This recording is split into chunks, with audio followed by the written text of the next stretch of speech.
Services like drinking water and wastewater treatment are everyday things that many people take for granted. But water and sewer infrastructure is critical for communities to operate, serve its citizens, facilitate economic development, accommodate population growth, and safeguard public health. In the spring of 2009, the city of Valdosta, located in South Georgia, was hit by a catastrophic flood that left portions of its largest wastewater treatment plant underwater. Major portions of the plant and wastewater collection system were damaged to the point of being inoperable. Larry Hansen, Valdosta city manager, along with staff and volunteers, worked tirelessly to get the system back operational.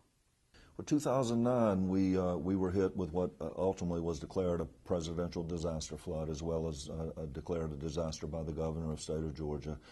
And our plant, which is located a half a mile from the Withlacoochee River, was actually overtaken by the waters of the Withlacoochee. The city realized the treatment plant would need to be relocated.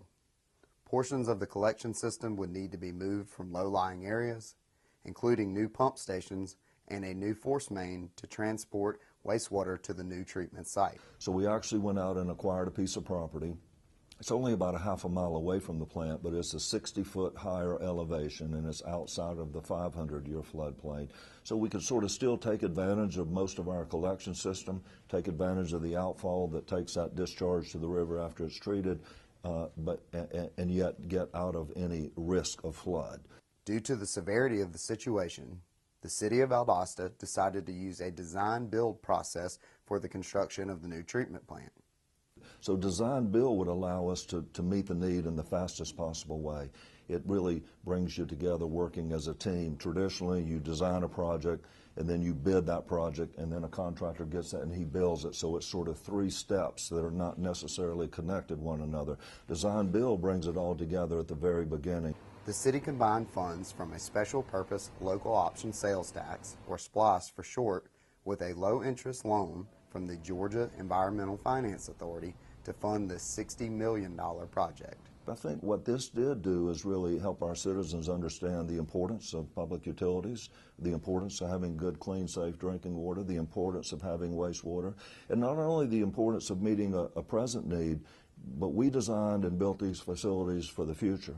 Henry Hicks, Valdosta's former utilities director, reports that with the completion of the new plant and force main project, the city has greatly reduced its risk during regional flooding and heavy rain events. We've had flooding in the river, we've had heavy rains, but this plant has come through, and it's actually, this plant has more capacity than the original plant.